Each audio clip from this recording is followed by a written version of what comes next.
Okay, I'm going to try to keep this short. I was emailed this thing, and it says, one of my friends forwarded it to me. It's a poll. It says, mayors against illegal guns.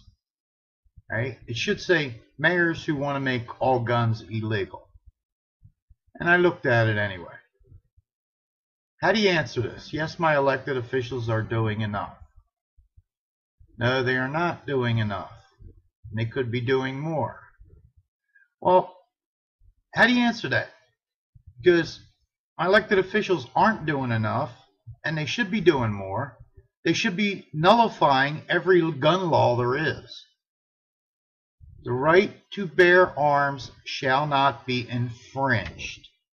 Now, if you go through the definition of that, it says you shouldn't make a law that you don't have to obey yourself.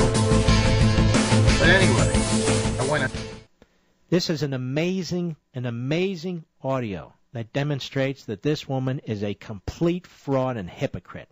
Now, I want to play it one more time in full so that every news outlet in the country can hear it, so that over 8 million listeners can hear it, so almost 300 affiliates can hear it, so you can hear it on satellite, so you can hear it when you download the podcast on your tonight, so you can hear it on the Mark Levin app, the iHeartRadio app, so the whole damn world can hear it.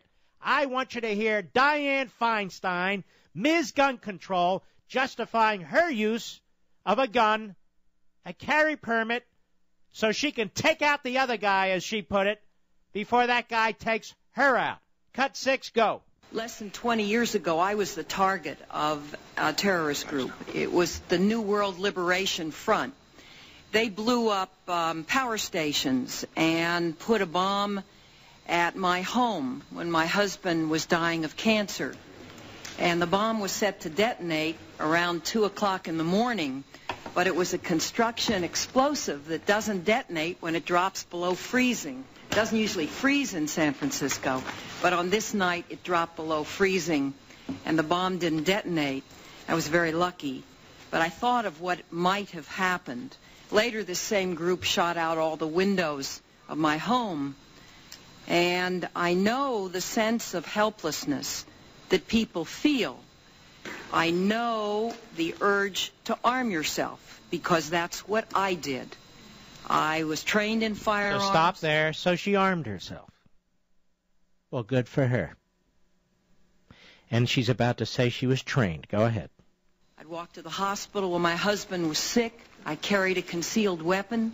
Oh, stop there. So she was armed, trained, and carried a concealed weapon. I just want to make this clear. This is Dianne Feinstein. Go ahead.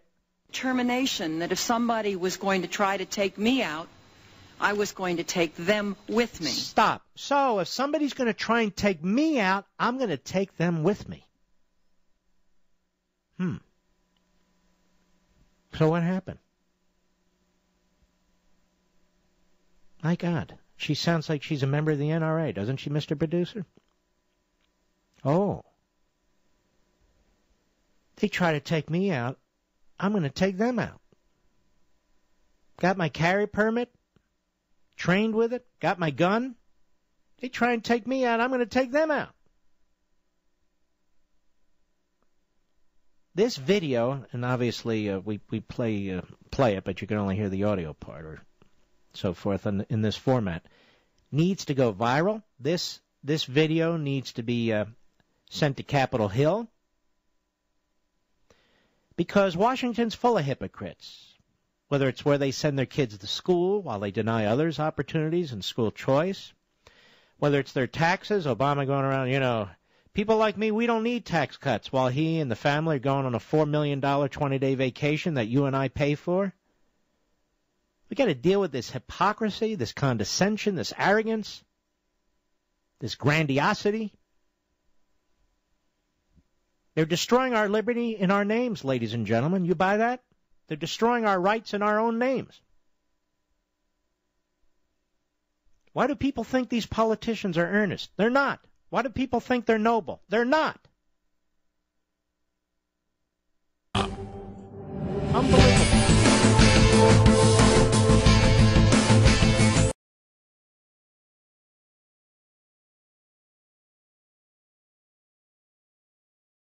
a step further.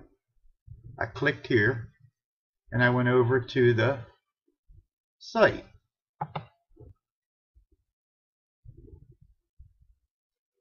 Now, this just keeps getting better and better and better. Okay. And it says right, this thing ain't going to adjust. Alright. Do you think elected officials are doing enough? Well, no, I really don't. But if I answer that, they're going to think they want more gun laws. Okay? They should be nullifying all the laws. But it gets ensuring background checks for all gun sales. Right? You just don't get it. Keeping military-style weapons off our streets. Limiting high-capacity magazines.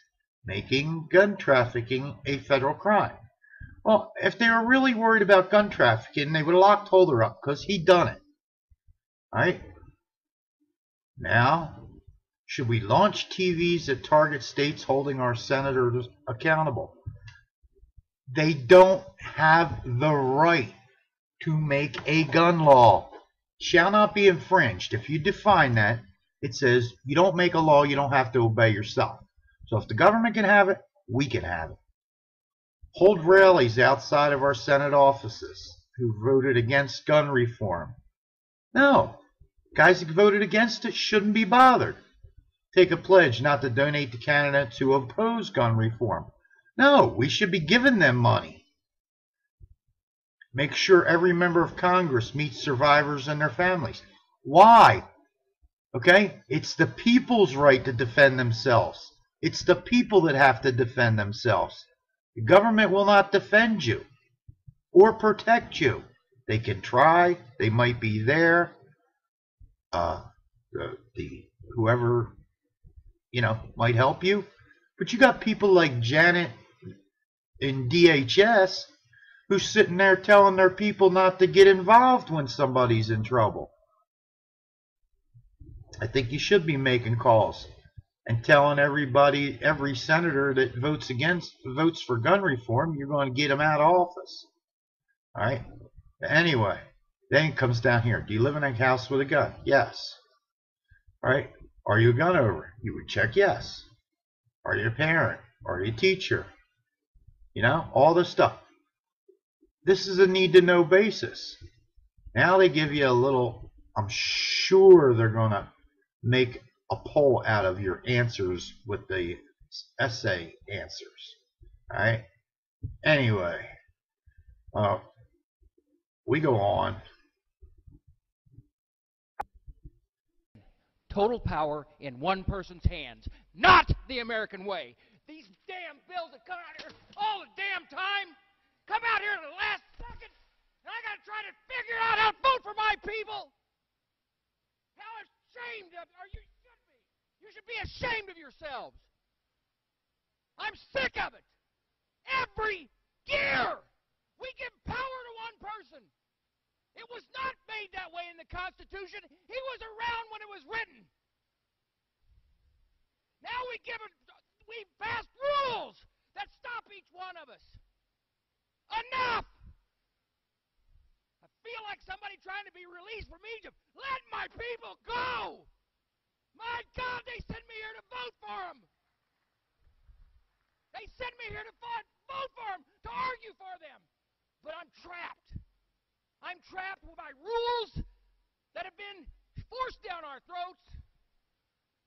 Folks, we live in a democracy, but not here. But not here. So you go back and you tell your people, I'd like to do that, but the speaker has so much power, so much control, and each one of us do it in their districts. And have to go back and say that. And you can say on your side of the aisle, oh, no, that's not the case. But yes, you do. All of us know you got to deal with it. When's it going to stop? Click that. Now, what you got to remember is this is all done by psychologists. All right? Psychologists psychology figures all these numbers out. And they're trying to get themselves $1 million gold deal. Right? But anyway, it says worst performing states to best performing states. Well, let's see what they consider the worst performing state. Right, this beat is Big Brown. Let's start right up. Let's start top left, okay? And we'll go. Okay. And that would happen to be Montana. It says they only submitted 3 mental health records out of 108,974 gun background checks. Well, then they say mental health record submission needed to be 8,275 to get into the best performing states. Well, you got this number here, and then you got this number here. That means they really have 8,275 people they want to slate to not have guns. They already know who they are. They're people that every time they saw a psychologist, they got submitted in. That guy asked you your social security number and all that other stuff and where you went to school and all about that stuff. And you fill out a big old form. Okay? Some judge might have ordered you to do it, or you filled out the thing in his office, etc., etc., etc. Right? They got 8,275 people in Montana that they don't feel should have guns. They want that so they can do that to these 108,000 people. Right? That's what they're doing. Right? Now, let's back up. Oops, went too far.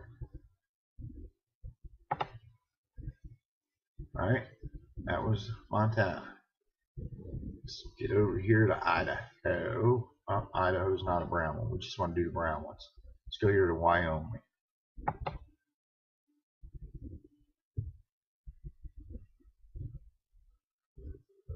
Wyoming only had 4 people whose mental health records were submitted. I don't know why 4 were. They want 4,712 because out of this 52,000 people, they have 4,712 people they know they feel should not have guns. Okay? Now, they know these records exist. How do they know that? Because somebody already submitted them. They can't tell you right now. This is how bad it is.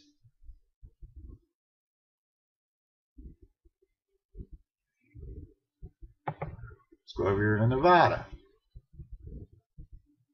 They submitted 887.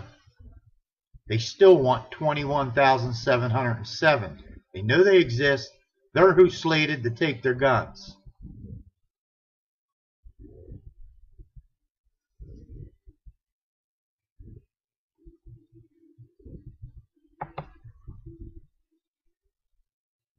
Nebraska. 3 were submitted out of 65,860 registrations. They know there's 15,277 that they want to take their guns.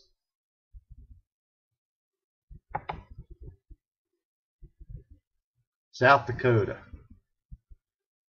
2 people's records were submitted out of 69,654 gun registrations in 2011, and there's 6,810 people that they want to take their guns. Okay? We're like the worst state.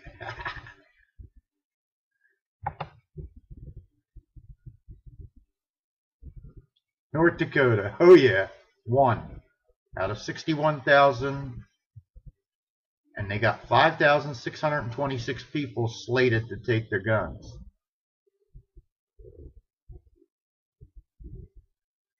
Now this bothers me here, this Texas being yellow. Okay? It means they're almost goody-goody two-shoes. Texas, I'd be worried about that. Anyway, let's get here.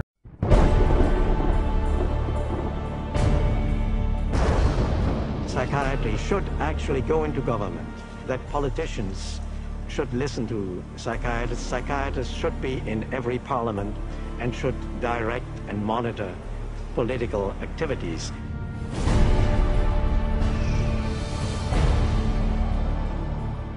Psychiatry, in little more than a century, has infiltrated society on a global scale, and not by accident. People aren't aware that in 1940, a prominent British psychiatrist, Colonel J.R. Rees, addressed the National Council on Mental Hygiene and set the agenda for psychiatry for the next 60 years. Since then, psychiatrists have been given authority in nearly every sector of our society, with tragic results. We must aim to make it permeate every educational activity in our national life. Public life, politics, and industry should all of them be within our sphere of influence. We have made a useful attack upon a number of professions. The two easiest of them, naturally, are the teaching profession and the church. The most difficult are law and medicine. Rees's colleague, psychiatrist G. Brock Chisholm, co-founder of the World Federation for Mental Health, later expanded upon psychiatry's plans. To achieve world government, it is necessary to remove from the minds of men their individualism, loyalty to family traditions, national patriotism, and religious dogmas. To implement their master plan, American psychiatrists convinced the U.S. Congress that mental illness was a national threat that only they, with vast increases in funding, could solve. And thus began massive U.S. government expenditures for psychiatric research, which have climbed from $1 million a year in 1946 to $1.4 billion today, an increase of more than 139,000%. As psychiatric influence spread across America, it also spread throughout the world. Behind crisis after world crisis, you'll find the handiwork of psychiatry.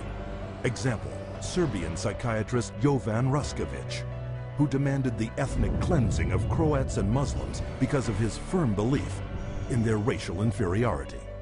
The result, Bosnia in the 1990s, where Raskovic's colleague, psychiatrist Radovan Karadzic, and Prime Minister Slobodan Milosevic established Balkan concentration camps, where the mass torture, rape, and murder of the innocent happened once more.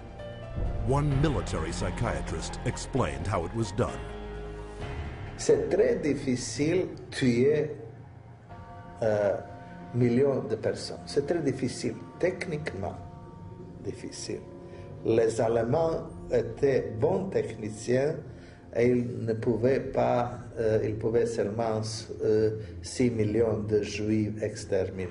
Ils massacrent, par exemple, 100 ou 200 de personnes, ou violent 100 femmes et 100 jeunes filles, pour que les autres sont effrayés et échappent. Alors vous avez le terrain pur.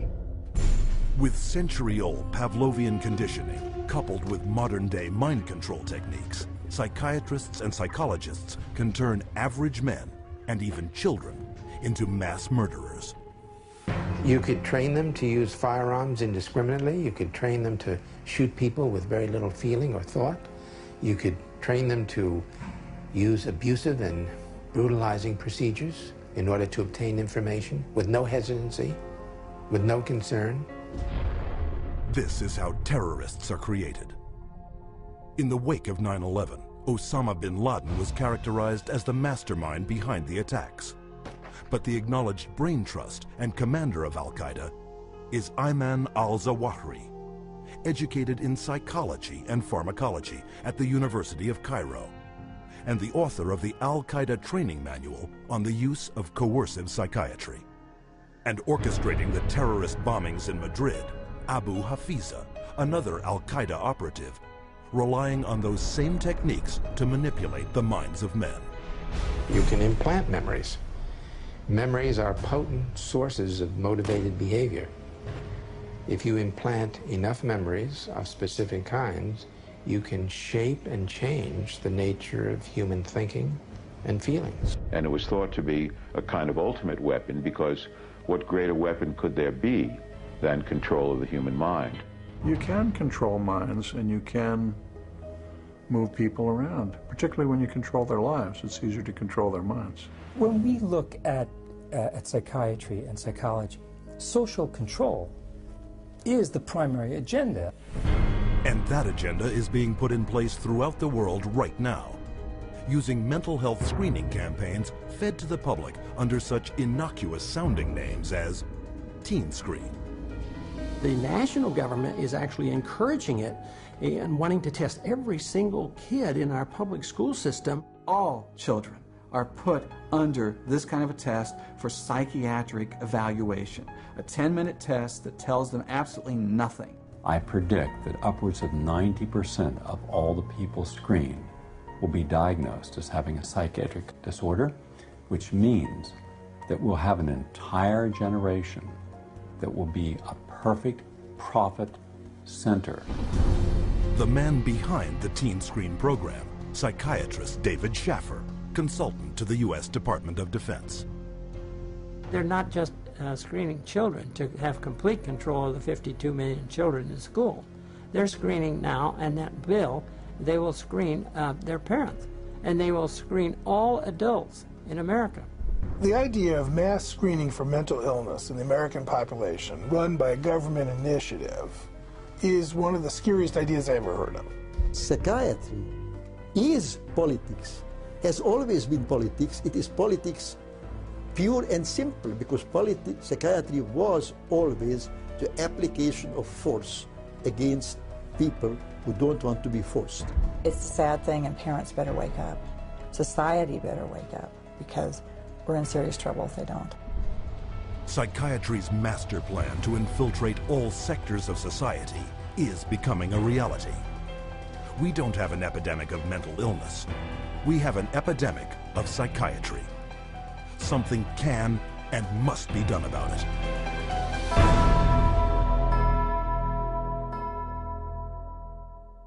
Mississippi.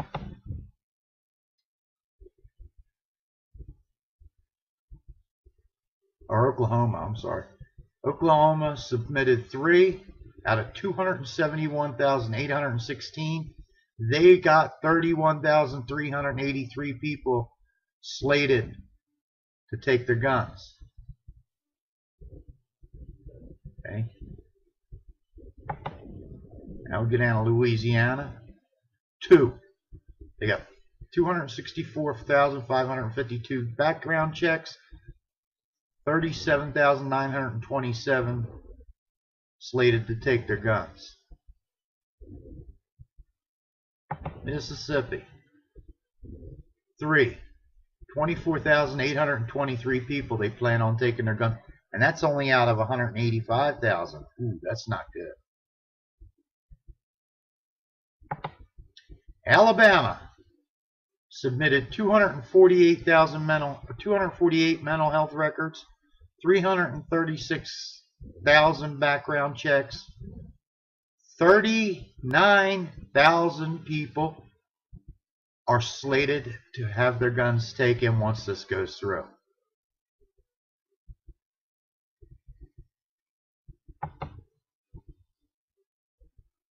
South Carolina submitted 34 out of 229,000. 38,000 people slated to have their guns taken.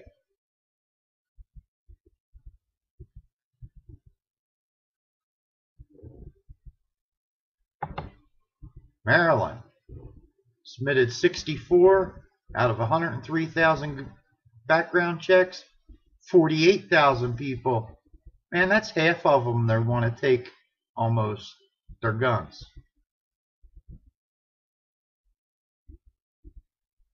Whew. New Jersey submitted 17. Amazed. Out of 60,000 gun checks. Now, New Jersey only ran 60,000 gun checks because you got to have a license just to buy a gun in New Jersey. Most of them just go out of state and buy. They want 73,541 people. They have all intentions of taking their guns. And that's more people than they even sold guns to that year.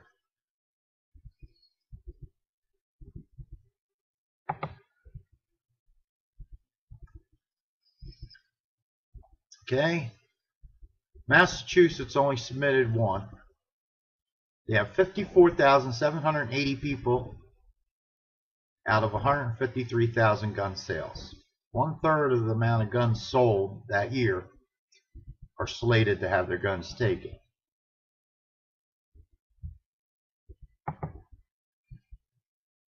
Vermont, 25 were submitted. That's a lot for your state there, Vermont. That's a disgrace. 27,000 gun sales, 5,210 people they know they want to take their guns already. You're saying, where do they get these numbers from?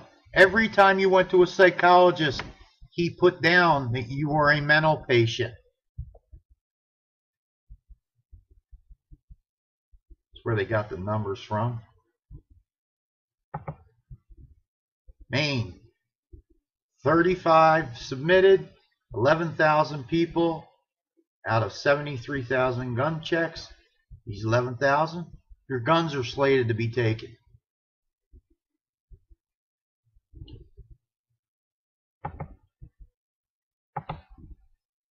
New Hampshire, live free or die. 2 were submitted, 90,000 gun checks, 11,000 people in New Hampshire slated to have their guns taken. Think I'm kidding? I know how psychology works. Came right out from Hitler. He sent Sigmund Freud over here, who's the father of the American Psychiatric Association, to further the work that he did in Austria to get him elected. That's what it's about.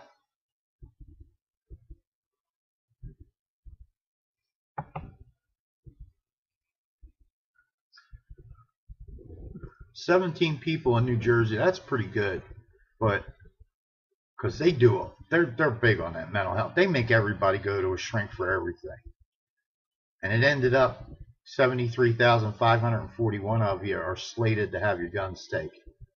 Now you can go to this site. It's demandaction.org. Fatal gaps. All right. This thing's going to shut down in about 7 seconds. So have a good day. If you want me to do more, let me know. President Obama gives a good speech. And when you listen to him talk about new gun laws, you may think he sounds reasonable. But what happens when you look at the details behind the president's policies? How would they actually work? Let's look at what Obama's own experts have to say. This internal Justice Department memo says, quote, "An assault weapons ban is unlikely to have an impact on gun violence." Unlikely, that is, unless it comes with something else. Obama's experts say that a gun ban, like the one being debated right now in Congress, will not work without mandatory gun buybacks. Mandatory gun buyback. That's government confiscation of legal firearms owned by honest citizens. And what about Obama's call for universal background checks? His own experts wrote that the effectiveness of universal background checks depends on, quote, requiring gun registration. Requiring gun registration with the federal government. That's an illegal abuse of privacy and freedom unprecedented in our history. So, the Obama administration believes a gun ban will not work without mandatory gun confiscation. And universal background checks will not work without requiring national gun registration. Still think President Obama's proposals sound reasonable? Okay, what we got here? We're in United States Senate, Senate.gov, on 23rd of March, on the resolution, and it was agreed to on the budget. Then we come down here, and Senator Inhofe went and made amendment number 39 to uphold the Second Amendment rights, prevent the United States from entering into United Nations Arms Trade Treaty. What does that mean? All right, go right here, click. Okay. To uphold the Second Amendment rights and prevent the United States from entering into the United Nations Arms Trade Treaty. Okay. Go back. Oops.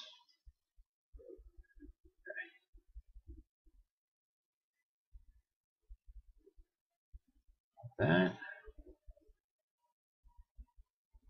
We want the vote record. Okay. Going real slow. Roll call. As compiled through the U.S. Senator. Vote 91. That's not how many people voted. It's vote number 91. March 23rd at 4:30 in the morning. Amendment agreed to. Senator 139. Resolution number 8. Okay. All your senators by name. Let's just change that to by state. Okay. I'll go real slow. You can hit your pause button and stop this. I'm going real slow so you understand it. Okay. Now, anybody that voted nay to this voted against the Constitution and needs to be removed quickly. Not at the end of the election. Now. Okay. How can you vote against an amendment to uphold the Second Amendment? That's traitorous. That's treason. But that treaty, more so, people don't realize it. That treaty was going to give up a lot of American sovereignty. Back up here. Okay. Now, let's go over here to Article 3. This is Article 3 of the Constitution. The judicial power of the United States shall be vested in one Supreme Court and such inferior courts, Congress, and may from time to time ordain and establish the judges. Both the supreme and inferiors shall hold their offices during good behavior, shall be stated at times to receive the service compensation. Okay? Now, judicial power shall extend to all cases in law and equity arising under this Constitution, the laws of the United States, and treaties made or shall be made. So the Supreme Court has total authority to do anything that needs to be done in the hands of a treaty. He was told not to do it. Okay. Now we're going to go down here to Article 2 and talk about how the president gets to make treaties. The executive power shall be vested in the President of the United States of America. He shall hold his office during a term of 4 years and then chosen. This is about his executional office. I do solemnly swear to or affirm that I will faithfully execute the office of President of the United States and will, to the best of my ability, preserve, protect, and defend the Constitution of the United States. Well, he claims to be a law professor, a constitutional professor, so he shouldn't have no problem with this. He shall have power by and with the advice and consent of the Senate to make treaties, providing 2/3 of the senators present concur. And he shall nominate and by with advice and consent of the Senate shall appoint ambassadors and other public ministers and council judges and Supreme Court and all the other officers of the United States whose appointment are not herein otherwise provided for, and which shall be for established by law, but the Congress may by law vest the appointment of such inferior officers as they think proper, in the President alone, in the courts of law, or in the heads of departments. Let's go back up here. He shall have power by and with the advice and consent of the Senate to make treaties, provided 2/3 of the senators present concur. All right. Now, he was told not to do it. That's what they told him. Told him not to do it. No. Okay.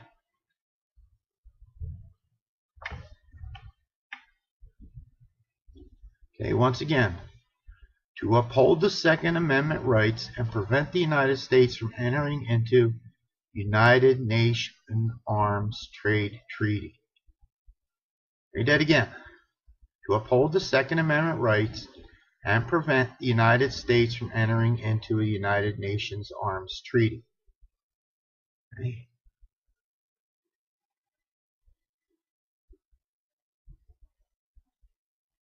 That was 23rd of March.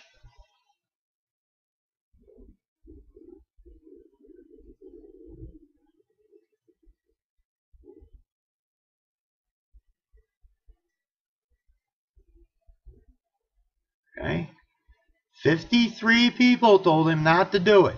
He ain't even close to 2/3 concurring. Okay. 2/3, 99 would have been 66.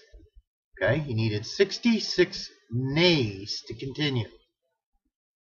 He is not allowed to continue according to this. Now, will he? That's the question.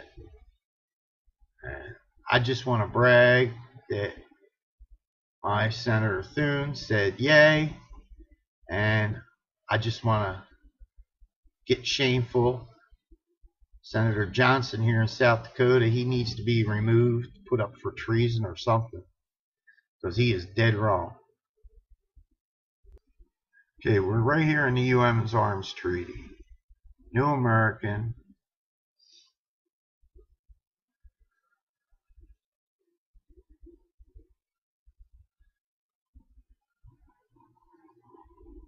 On the second day of the United Nations Arms Treaty, ATT Conference, the delegations of the several European nations seemed determined to prohibit the government of any nation from violating any regulations imposed by or in part by ATT. Who are they to tell us what to do? Switzerland took the lead on this effort to revise Article 3 of the proposed gun control. The Swiss delegation was joined by several co-sponsors in an attempt to rewrite the current version of Article 3 so as to more rigorously regulate the transfer of weapons that could be used for attacks on civilians. You don't have the right to regulate nothing here. As readers, we understand such vague terms as weapons that would be used for attacks on civilians could easily be interpreted to include nearly every variety of firearm whose ownership is protected under the Second Amendment. When confronted about this potential infringement on the right to keep and bear arms, U.S. officials at the conference are quick to point out that Secretary of State John Kerry has committed to refusing to ratify any agreement that constricts the sphere of the Second Amendment protection rights. Sure, John. Just like you are a good boy in Vietnam. Yeah, right.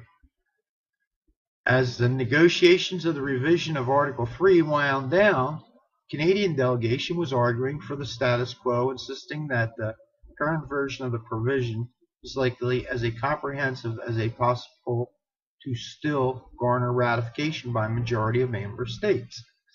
As negotiation presentations proceed, it becomes evident that many of the articles being drafted or revised contain provisions that require governments of member nations to track and transfer weapons and ammunition within their own borders. Are you nuts? Why don't you just, would you like the password to my burglar alarm too?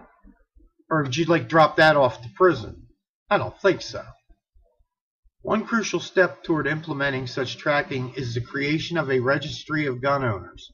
Without such a registry, it would be impossible to monitor weapons transfers effectively because the governments can't track weapons exchanges and transfers use unless they know who has them to begin with. Hey, you got the money for this because you ain't spending no more hours. We ain't even spending money on that. We ain't got it to spend. Americans need to be aware that trajectory toward the mandatory compilation of a gun owner registry is in the works here at the United Nations. One can imagine the scenario if such an article makes it into the final version of the treaty, which is scheduled to be presented for ratification next Thursday.